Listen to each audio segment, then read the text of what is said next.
అవసరమా అది చేయడం, దానివల్ల ఏమొస్తుంది అని అన్న వాళ్ళు కూడా ఉన్నారు. కానీ మా మమ్మీ నువ్వు అదేమి కూడా మనసులో పెట్టుకోకు, అటువంటివి నువ్వు వినకు, నువ్వు ఇదే విధంగా ముందుకెళ్ళు, నువ్వు అసలు ఎవరి మాటలు కూడా పట్టించుకోకు అని నాకు సపోర్ట్ చేస్తూ నన్ను ఇక్కడికి పంపించడం జరిగింది.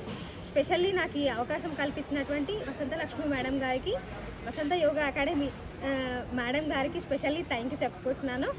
ఇంకా ఇదే విధంగా ఇంకో వసంత లక్ష్మి మేడం, అసలు నా మెయిన్ గోల్ వసంత లక్ష్మి మేడంలో అవ్వాలనేది మెయిన్ నా గోల్. నేను అదే విధంగా స్టార్ట్ అయ్యాను.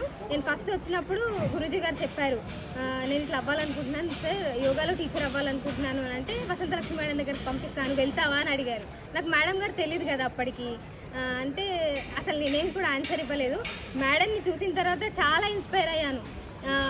ఫస్ట్ మాకు మేడం యోగా సూర్య నమస్కారాల గురించి అది ఎక్స్ప్లెయిన్ చేయడానికి మాకు సెంటర్కి వచ్చారు. అయితే మా ఫ్రెండ్స్ అన్నారనమాట, ప్రశాంతి, సుభాష్ సార్ అని,